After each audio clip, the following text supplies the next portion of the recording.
Gálatas capítulo 5, versículos del 13 al 26, y leamos con fe. Esta es la palabra de Dios, es inspirada por Él y es alimento para nuestros corazones. Hermanos, ustedes han sido llamados a la libertad, solo que no usen la libertad como pretexto para pecar. Más bien, sírvanse los unos a los otros por amor, porque toda la ley se cumple en esta sola palabra: amarás a tu prójimo como a ti mismo. Pero si ustedes se muerden y se devoran los unos a los otros, tengan cuidado de no consumirse también los unos a los otros.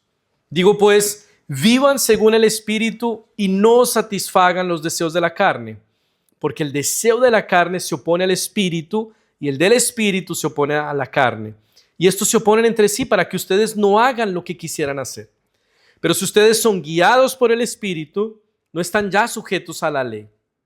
Las obras de la carne se manifiestan en adulterio, fornicación, inmundicia, lascivia, idolatría, hechicerías, enemistades, pleitos, celos, iras, contiendas, disensiones, herejías, envidias, homicidios, borracheras, orgías y cosas semejantes a estas. Acerca de ellas les advierto, como ya antes les he dicho, que los que practican tales cosas no heredarán el reino de Dios. Pero el fruto del Espíritu es amor, gozo, paz, paciencia, benignidad, bondad, fe, mansedumbre, templanza. Contra tales cosas no hay ley. Y los que son de Cristo han crucificado la carne con sus pasiones y deseos. Si vivimos por el Espíritu, vivamos también según el Espíritu. No nos hagamos vanidosos, ni nos irritemos unos a otros, ni sintamos envidias entre nosotros. Vamos a orar una vez más pidiendo al Señor iluminación de su Santo Espíritu para entender este texto. Padre Santo, muchas gracias, Dios, porque tú nos colocas delante de tu palabra, Señor, y en ella nos dices cómo debemos hacerle frente a nuestra carne, a nuestra naturaleza pecaminosa que desea cosas que son contrarias a lo que el Espíritu Santo que habita en nosotros desea y quiere para nosotros, Señor.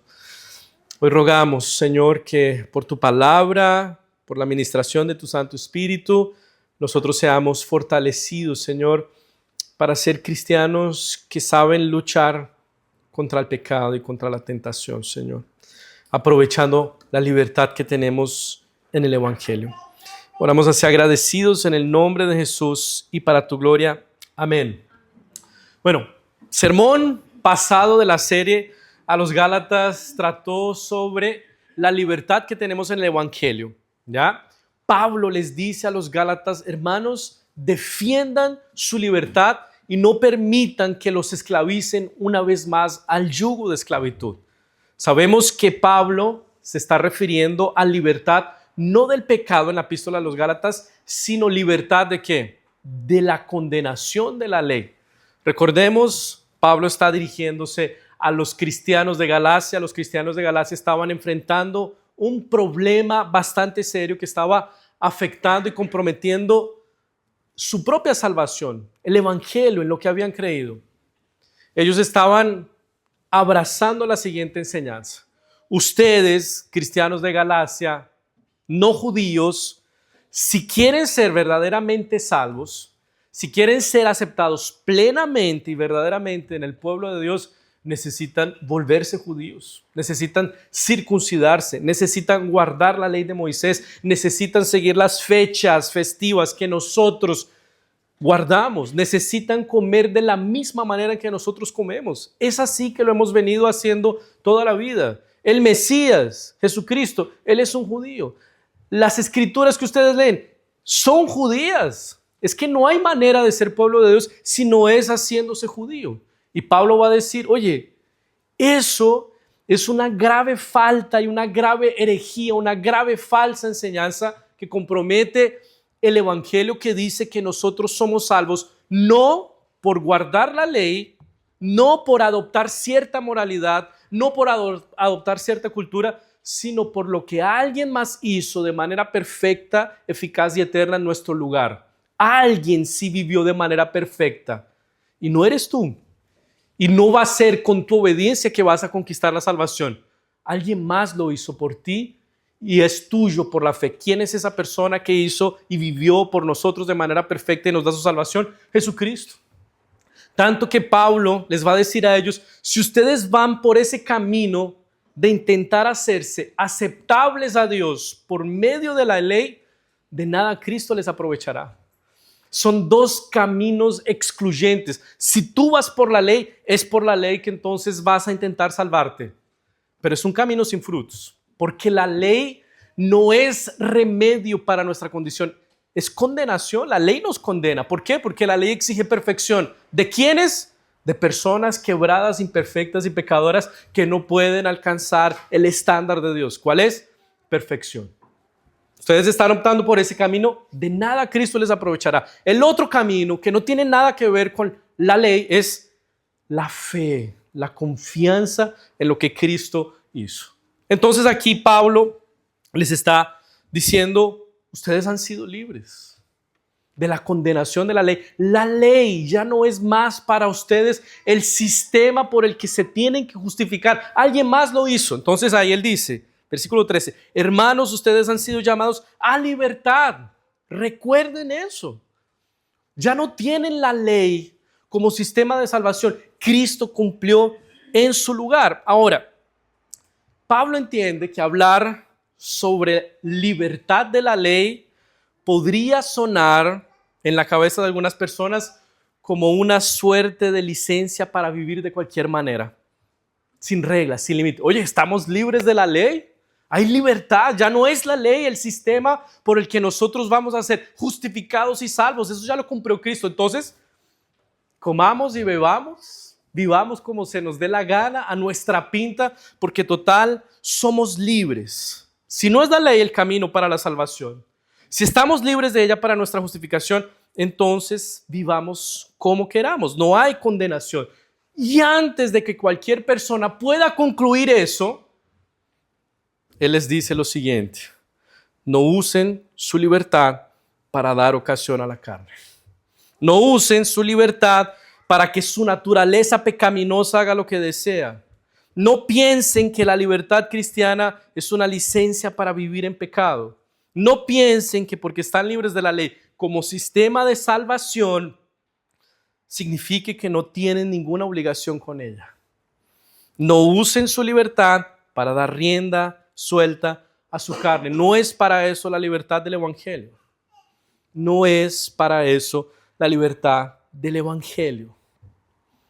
Entonces el Evangelio no solamente nos libera de la condenación de la ley, de que la ley sea para nosotros un sistema de salvación, el Evangelio también nos libera de una vida pecaminosa e impía. ¿Por qué? Porque Él nos conecta, el Evangelio nos conecta con un Dios que es santo. Y entonces ahora queremos vivir para ese Dios santo. No para conquistar su amor por medio de nuestra obediencia y trabajo duro. Queremos vivir para Él. ¿Por qué? Porque ya hemos sido rescatados por gracia, por su obra. Y aquí la pregunta entonces que puede surgir es, ¿cómo vivo para Dios entonces ahora que soy salvo? ¿Cómo vivo como un redimido que ama a Dios? ¿Cómo debemos vivir? Y la respuesta de Pablo es contraintuitiva. Es obedeciendo la ley. Y él va a reducir la ley que ahora debemos obedecer a un solo precepto. ¿Cuál es ese? Versículo 14. Porque toda la ley se cumple en esta sola palabra: amarás a tu prójimo como a ti mismo. Entonces, la libertad que recibimos en el Evangelio no es para pecar, es para amar al prójimo. Y ese amor al prójimo cumple toda la ley. Así es que manifestamos nuestro amor por Dios, amando al prójimo. Fíjense, Pablo contrasta el pecado, al que somos tentados por nuestra carne, pero no lo hace con ritos, tradiciones o leyes. Él no dice, oye, no pequen, más bien vayan a la iglesia, diezmen, cumplan con sus ritos, con sus obligaciones, con su religiosidad. ¿Con qué contrasta Pablo ese pecado que se nos da con tanta naturaleza? Amen al prójimo. Pablo revela el corazón de lo que Dios desea de nosotros ahora como pueblo suyo, redimido y rescatado. ¿Qué es lo que cumple la ley de Dios? ¿Qué es lo que cumple lo que Dios quiere de nosotros? Un amor por el prójimo que manifiesta nuestro amor por él. Entonces fíjense, Dios no desea meros ritos. El mayor interés de Dios contigo no es que estés aquí religiosa y sagradamente cada domingo cumpliendo las obligaciones, los ritos y las tradiciones de los evangélicos. Es que tú expreses el amor que tú tienes por Dios, que ha sido producido en ti por el Espíritu Santo cuando fuiste rescatado, y que ese amor se manifieste y sea evidente en la manera en que tú amas a tu prójimo. Esto cumple toda la ley. Eso es lo que Él desea. Esa es la libertad que produce el Evangelio. Libertad para servir a los otros por amor. Ahora, todo indica que los Gálatas vivían allí, en la iglesia, entre hermanos en Cristo, una hostilidad salvaje entre ellos. Algo totalmente inédito, ¿verdad? No, es bien probable. Fíjense el versículo 15. Pablo va a revelar cuál es el gran problema o uno de los grandes problemas que los Gálatas están enfrentando ahí en la iglesia.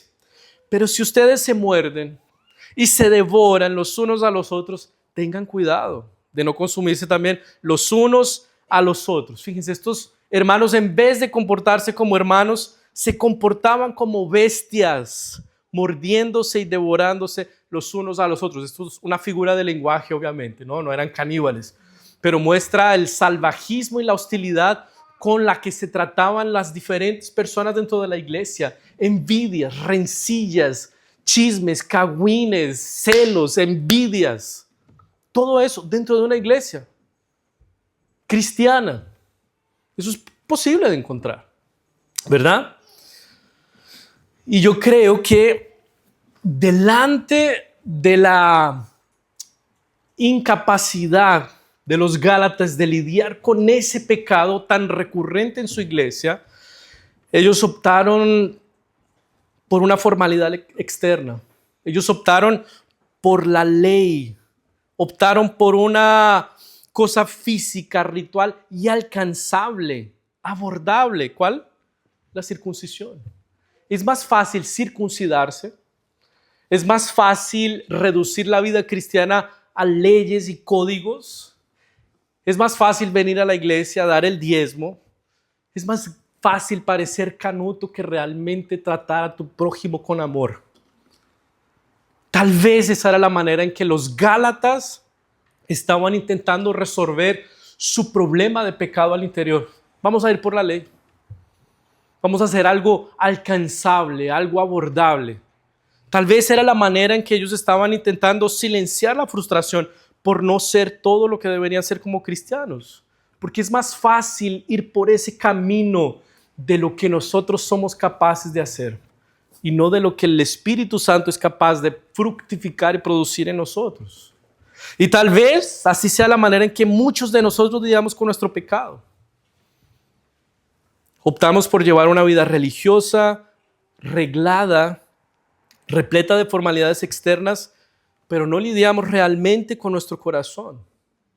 Hacemos cosas cristianas, canutas, evangélicas, pero en nuestras vidas hay pecado recurrente, hay ira, hay envidias, mordemos y devoramos a otros. Hay obras de la carne, maltratamos y herimos a otros y preferimos enmascarar nuestro pecado con meras formalidades externas, tal como los Gálatas. Es mucho más fácil ir por ese camino. Es mucho más fácil que tú vengas aquí a la iglesia religiosamente, pareces cristiano, que tratar a tu esposo, a tu esposa, a tus hijos en el amor del Señor, con el fruto del Espíritu Santo. Es más fácil que nosotros, hice la pega de cristiano, hice estos ritos, hice estos comportamientos de evangélico, pero realmente tener el corazón bastante oscuro. Bueno, Pablo les recuerda a los Gálatas que volverse a la ley, a esas meras formalidades exteriores, no hará nada por ellos. Todo lo contrario, ir por ese camino de la ley lo que va a hacer es esclavizarlos y algo mucho más grave, va a comprometer su confianza, su fe en la obra suficiente de Jesús. Pablo les va a decir, ustedes necesitan volver al Evangelio, ustedes necesitan afirmar su libertad, porque es la libertad del Evangelio la que produce personas que aman y sirven a su prójimo. Es para esa libertad que el Evangelio nos liberó. Entonces, si tú vas por una libertad, entre comillas, libertina, esa libertad libertina necesariamente termina en la destrucción del prójimo.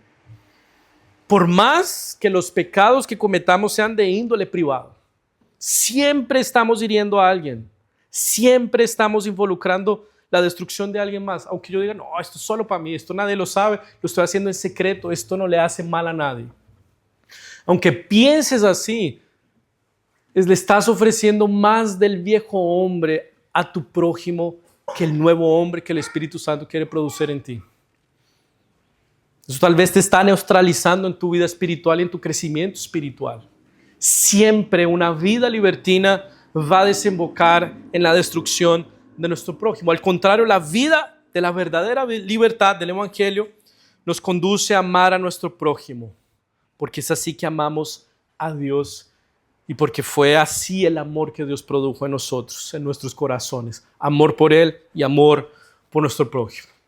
Entonces Pablo está corrigiendo aquí dos errores que pueden suceder delante de la libertad del Evangelio. El primero es que nos volvamos legalistas, que delante de tremenda libertad nos asustemos, reculemos y queramos llenarla de reglas a esta libertad.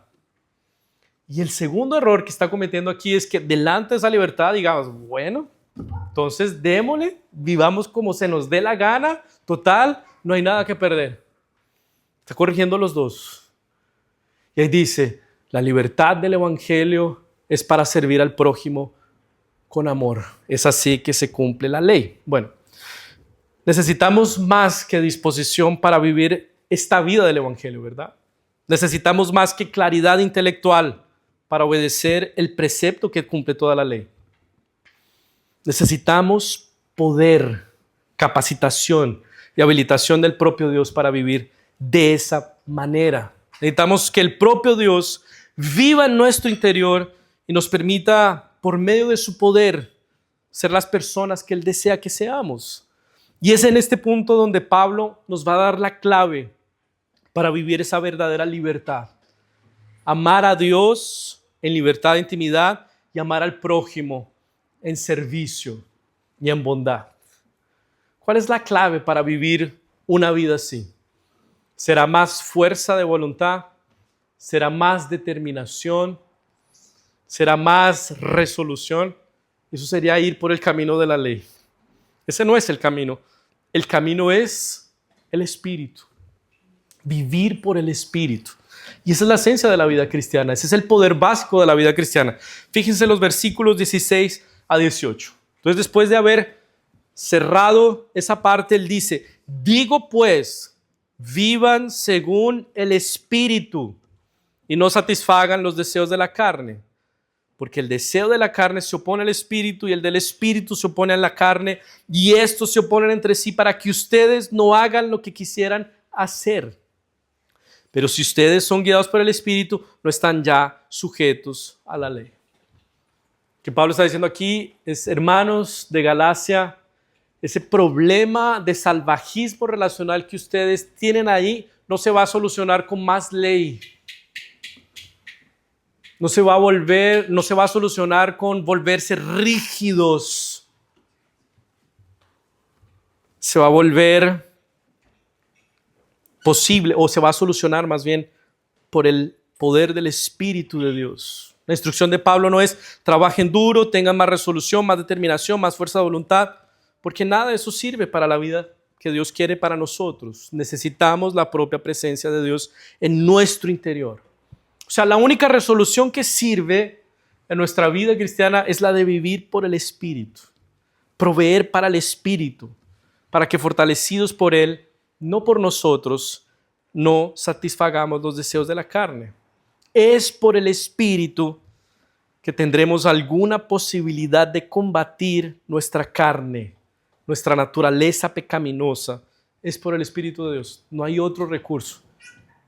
O sea, significa, mis hermanos, hermanas, en la vida cristiana, en tu vida cristiana, tú no estás abandonado a tu propia fuerza de voluntad para dar cuenta de la vida cristiana y de lo que sí nos es demandado en ella. Dios te dio su propia presencia, su propio espíritu para que por su influencia, por su poder, tú puedas vivir la vida que a Dios le agrada.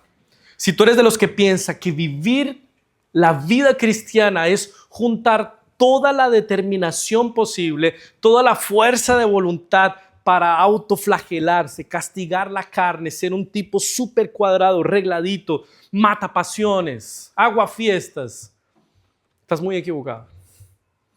Eso no es la vida cristiana. La vida cristiana es la vida por el Espíritu. Es por el Espíritu que nosotros queremos vivir de manera santa. No porque hemos juntado toda la resolución posible. No es así que nosotros vivimos. Bueno, y necesitamos que el Espíritu Santo nos provea fortaleza y poder, porque hay una lucha en nuestro interior sin tregua y sin descanso, que nos acompañará hasta el último día de nuestras vidas, y es la lucha entre la carne y el espíritu. Fíjense, versículo 17, porque el deseo de la carne se opone al espíritu, y el del espíritu se opone a la carne, y estos se oponen entre sí para que ustedes no hagan lo que quisieran hacer. O sea, como cristianos que ahora somos habitados por el Espíritu Santo, hay una vida que queremos vivir, una vida de santidad, de obediencia al Señor, de amar a nuestro prójimo, pero muchas veces encontramos que somos incapaces de vivir esa vida. Por enésima vez tú dices, yo no quiero ser un papá o una mamá o grón o grona que grita, que exaspera a los hijos, que pierde la paciencia fácilmente. Pero ahí volvemos por enésima vez a ser esa persona. ¿Por qué? Porque en nuestro interior tenemos la presencia de la carne, del pecado.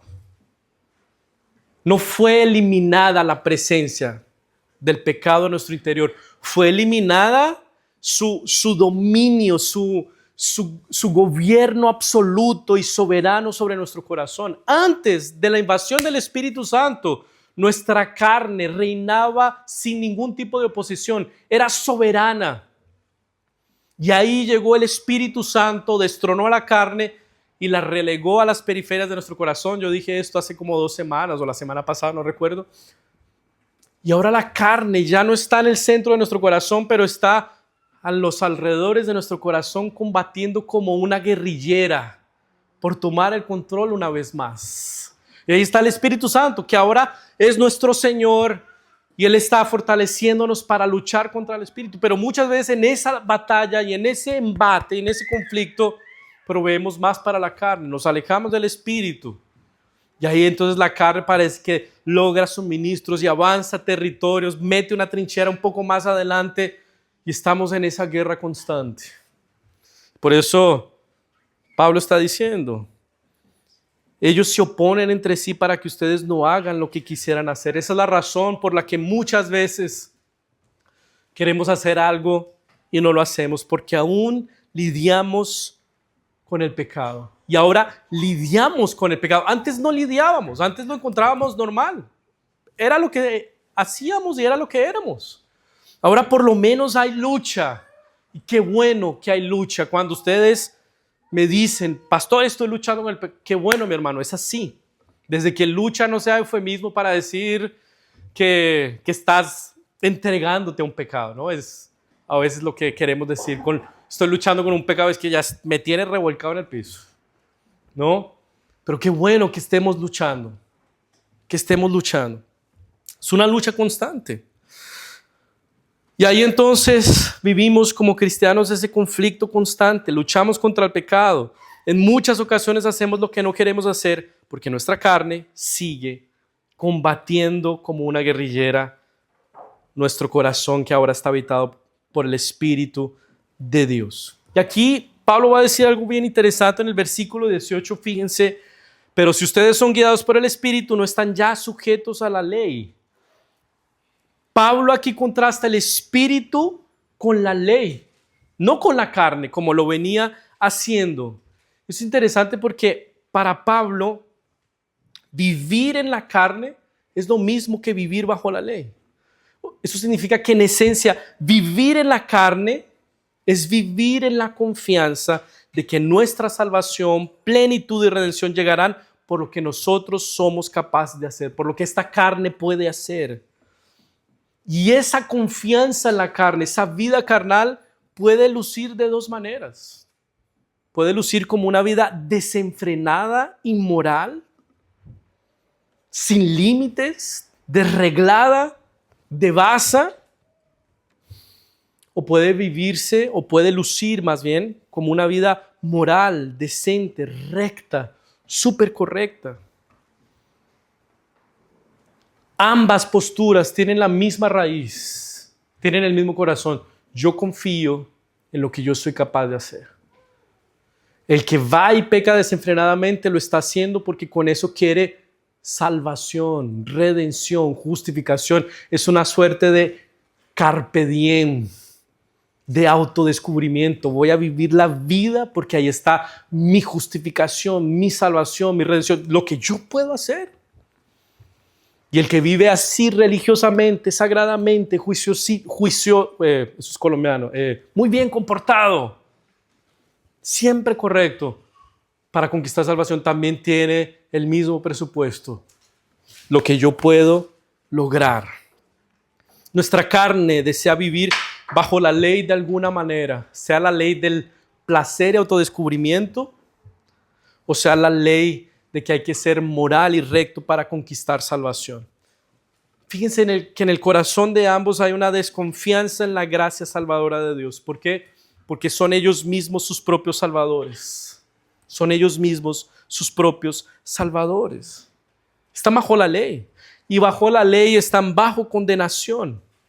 Y ahí entonces dice Pablo, por el contrario, si ustedes son guiados por el Espíritu, no están ya sujetos a la ley. O sea, el Espíritu, la vida por el Espíritu se opone a ese sistema básico, a ese principio básico mundano en el que nosotros somos salvos por nosotros mismos. Pablo está diciendo, si ustedes son guiados por el Espíritu, su sistema de salvación no es la ley.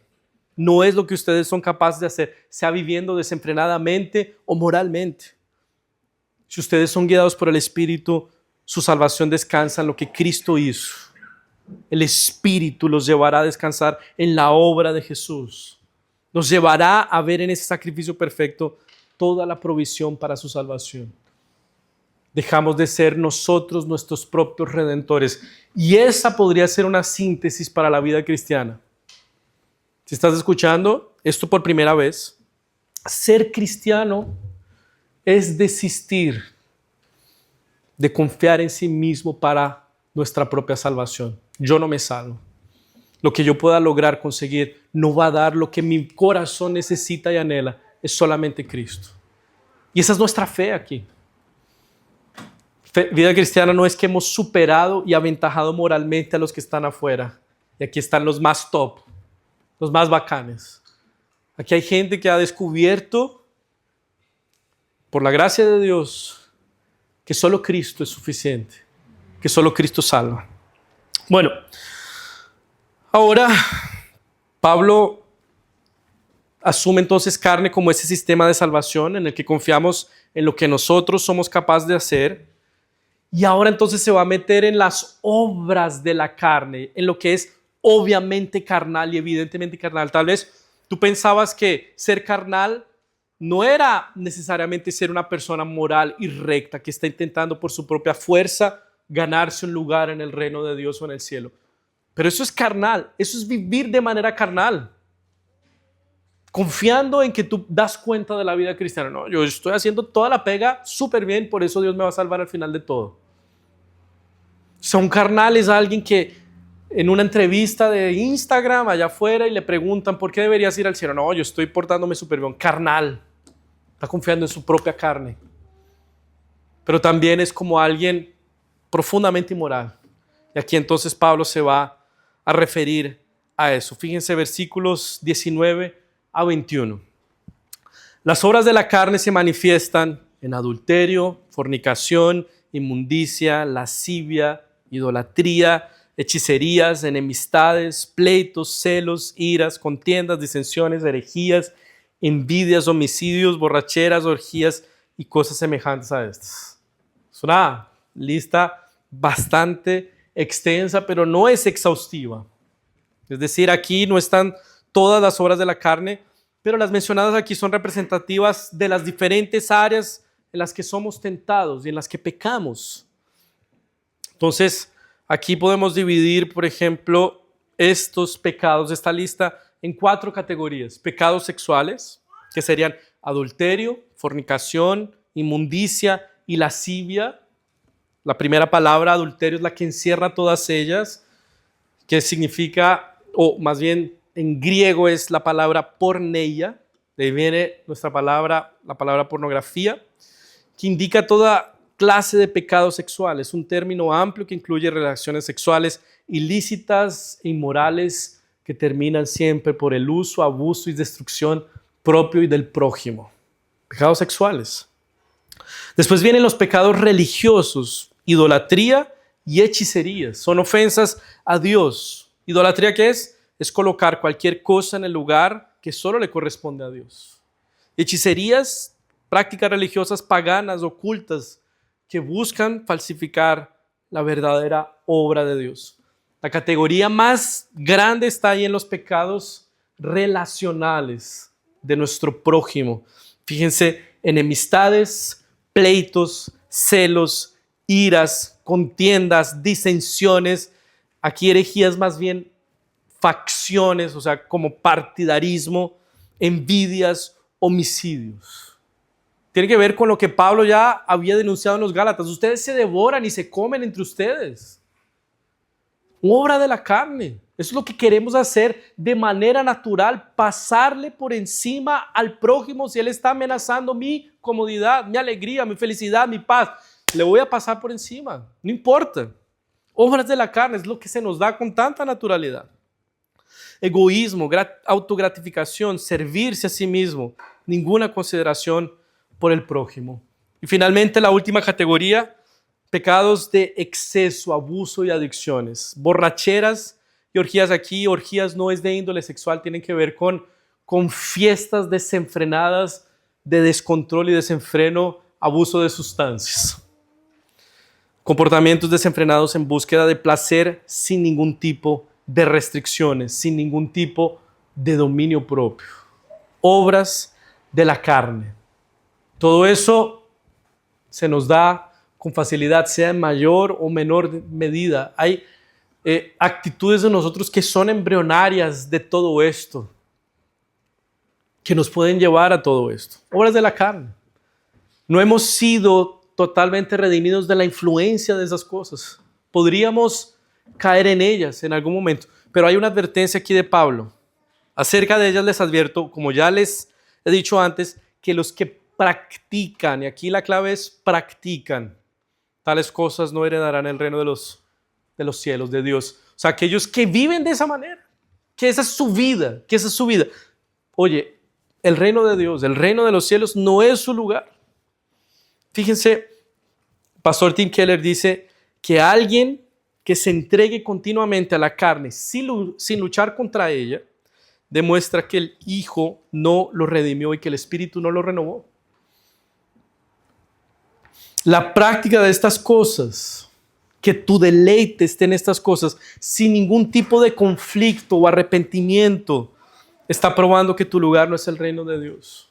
Si tú disfrutas de hacer cada una de esas cosas sin ningún tipo de conflicto, oye, estás probando que quien reina soberanamente y sin oposición en tu corazón no es el Espíritu Santo, es tu carne. Ahora, si tú puedes tal vez caer en una de estas cosas, pero sufres, luchas, Señor, perdóname, Están dando fuerte evidencia de que el Espíritu Santo está ahí trabajando, está arremetiendo contra los guerrilleros de tu corazón. El pastor Kevin DeYoung dice lo siguiente, también interesante para este punto. Si no disfrutas de un Dios santo ahora, ¿por qué habrías de querer pasar la eternidad con Él? Si la adoración no te fascina ahora, ¿qué te hace pensar que te fascinará en un futuro celestial? Si la impiedad es tu deleite aquí en la tierra, ¿qué te agradará en el cielo, donde todo es limpio y puro? No serás feliz allá si no eres santo aquí. Estás probando que tu lugar no es el reino de los cielos. No está diciendo Pablo, cuidado que puedes perder la salvación. No, estás probando que nunca la tuviste, que tu lugar no es el reino de los cielos. Bueno, estas son las obras de la carne y ahora Pablo se concentra en el fruto del Espíritu. Versículos 22 y 23. Pero el fruto del Espíritu es amor, gozo, paz, paciencia, benignidad, bondad, fe, mansedumbre, templanza. Contra tales cosas no hay ley. Aquí hay algo a lo que necesitamos prestar atención. Pablo no dice, y las obras del Espíritu son, ¿qué es lo que dice? El fruto del Espíritu. Él había dicho las obras de la carne y podría seguir en esa misma línea. Y las obras del Espíritu son tal. No, él dice el fruto del Espíritu. Obras tiene que ver con lo que nosotros hacemos. Nuevamente, carne, lo que nosotros somos capaces de realizar. Pero el fruto es bien diferente de las obras, porque el fruto es algo que sucede a pesar de nosotros, que es producido en nosotros.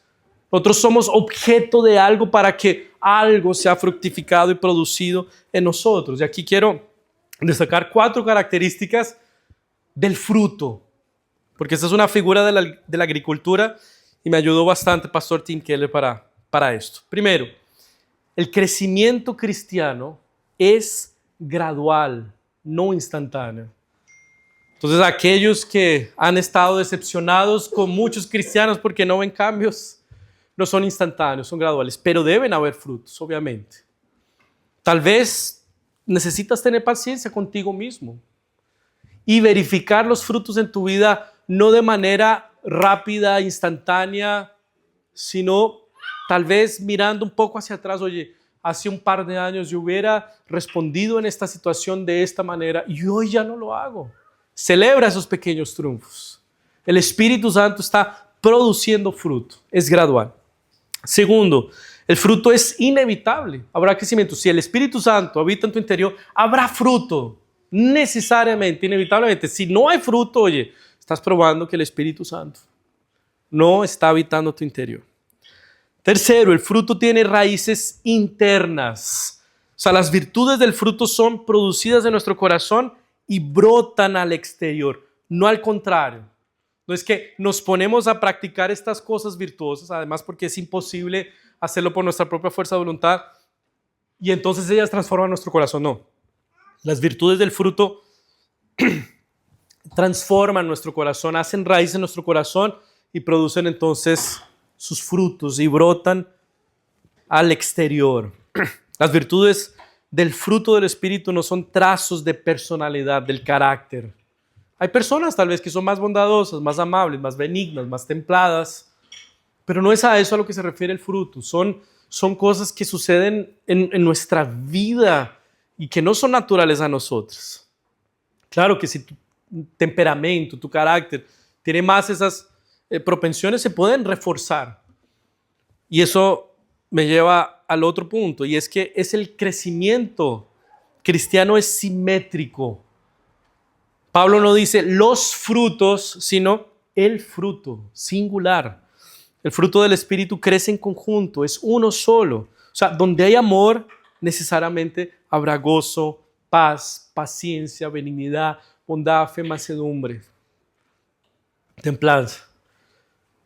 Y esto es justamente lo que prueba y demuestra que estas virtudes no son trazos de nuestro carácter, son cosas producidas por el Espíritu Santo. Porque tal vez tú eres bien bondadoso, bueno, amable, caritativo, pero tal vez eres alguien internamente amargo, sin gozo. El Espíritu Santo refuerza esa bondad y te da gozo y alegría también. Es una cosa que crece simétricamente. Bueno, podemos dividir estas virtudes en 3 categorías. Primero, virtudes para con Dios: amor, gozo y paz. El primer amor del cristiano es su amor por Dios, que obviamente se evidencia en el amor por el prójimo.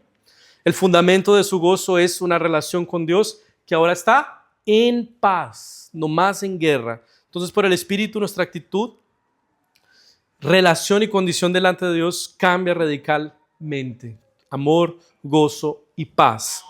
La segunda categoría es virtudes para con el prójimo: paciencia, benignidad, bondad. Muy diferente a lo que Pablo está denunciando en los Gálatas.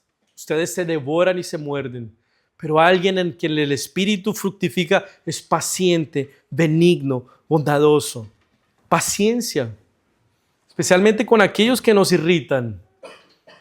Benignidad, una disposición amable, gentil para con nuestro prójimo. Bondad, una actitud intencional y activa que busca el bien sirviendo al prójimo.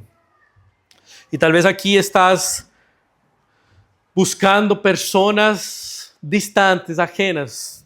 Yo mientras preparaba esto estaba pensando en personas ajenas a mí, como si soy paciente, benigno, bondadoso.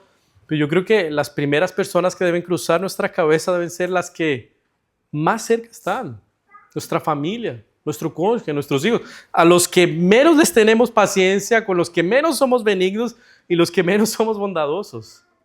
Con ellos necesitamos pensar cómo estamos viviendo nuestra vida cristiana. Y finalmente, virtudes para consigo mismo: fe, mansedumbre y templanza. En verdad, y fe tiene que ver con fidelidad. O sea, es una persona digna de confianza, íntegra, de una sola pieza, que no tranza su obediencia al Señor. Es una persona mansa, o sea, teniendo poder y capacidad de imponerse, no lo hace. Es manso, palabra usada para animales salvajes que fueron domesticados. O eres alguien que explota cualquier cosita en el tránsito, ya, ¡pah! Y, oye, nada manso. Dominio propio, control sobre los deseos y los apetitos. Todo esto es producido solamente por el Espíritu de Dios en nuestras vidas. Y finalmente, versículos 24 a 26, la conclusión de Pablo en todo esto. Yo creo que Pablo aquí les está enseñando a luchar a estos hermanos contra el pecado, pero no de forma legalista, sino con el Espíritu. Y él termina diciendo lo siguiente: y los que son de Cristo han crucificado la carne con sus pasiones y deseos. Si vivimos por el Espíritu, vivamos también según el Espíritu. No nos hagamos vanidosos, ni nos irritemos unos a otros, ni sintamos envidia entre nosotros. ¿Cuál es el fundamento para la operación del Espíritu en nuestras vidas? Es que estamos unidos a Cristo. Y en Cristo hemos crucificado la carne con sus pasiones y deseos. Ellos han perdido ese dominio absoluto y soberano que tenían en nuestro corazón. Han sido crucificados. La carne y el pecado ya no son más nuestra identidad. Ya no es más el Señor de nuestras vidas. No está más centrado en el trono. Ha sido crucificada. No significa eso que su presencia haya sido eliminada. Aún tenemos que lidiar con su influencia en nuestra vida, pero ahora le hacemos frente. La combatimos por el poder del Espíritu Santo que habita en nosotros. Y Pablo termina diciendo: si esa es nuestra vida, si es que hemos sido crucificados con Cristo, junto con nuestras pasiones, nuestra carne, nuestros deseos, si esa es la vida que tú tienes, entonces vive por el Espíritu. Vive por el Espíritu. Teniendo el Espíritu en tu interior, porque has sido salvo y redimido por el Señor, y pretendas vivir la vida cristiana por pura fuerza de voluntad, oye, estás en pura carnalidad.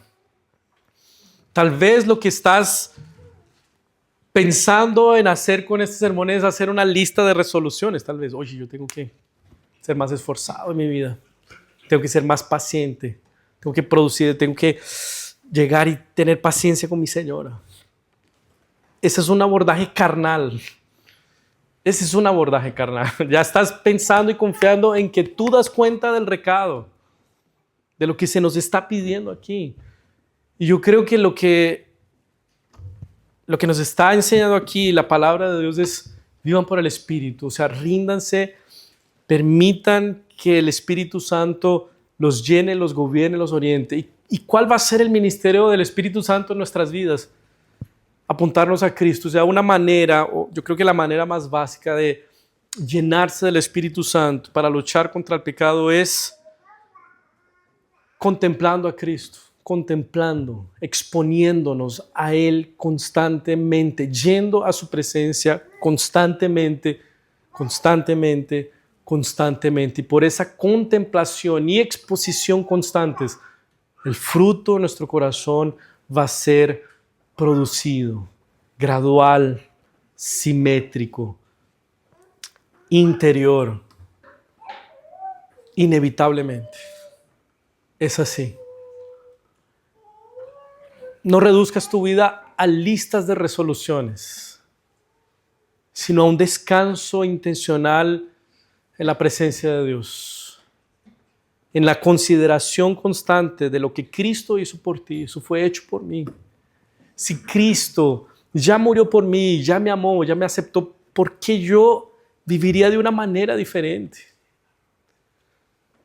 ¿Qué quiero ganar con ese pecado, con esa actitud, con esa práctica que yo ya no tenga de manera perfecta, santa y plena en Cristo Jesús?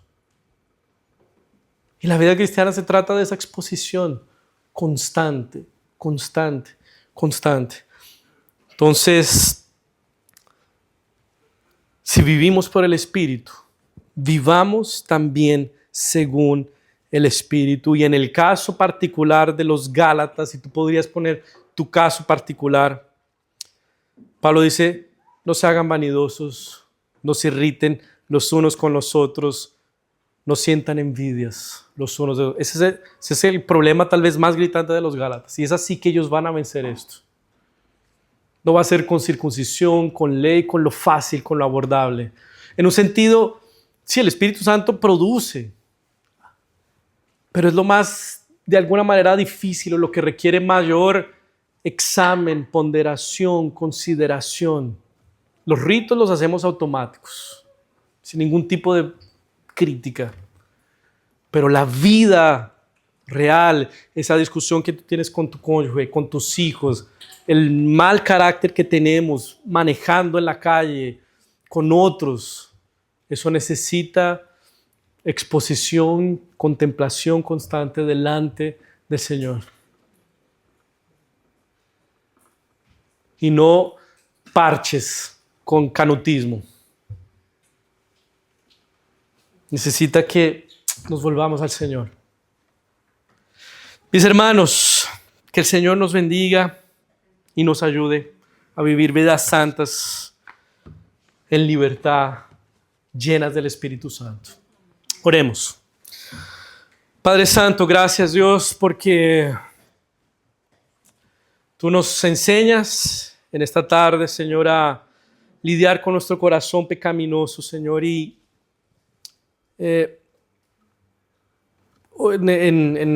viendo esto, Señor, nosotros tenemos que concluir o confesar que hemos abordado nuestra vida cristiana de manera carnal, pensando y descansando en que nosotros somos capaces de ser santos por determinación, porque cumplimos nuestra lista de obligaciones, Señor, porque hemos reducido nuestra vida cristiana a hacer ciertos ritos que son más fáciles y abordables y hemos dejado de lado lo que realmente va a transformar nuestros corazones, que no serán ritos, va a ser la propia presencia tuya del Espíritu Santo en nuestro interior, fructificando un fruto inevitable y precioso y bueno para los demás, Señor. Ayúdanos a ser aquí personas llenas del Espíritu Santo, llenas de amor, de gozo, de paz, de paciencia, de benignidad, de bondad, de fidelidad, de mansedumbre, de templanza, de dominio propio, Señor. para gloria tuya, Señor. Ayúdanos, Padre Santo. Ayúdanos a vivir de esa manera, Dios. Vamos a ser agradecidos en el nombre de Jesús y para tu gloria. Amén.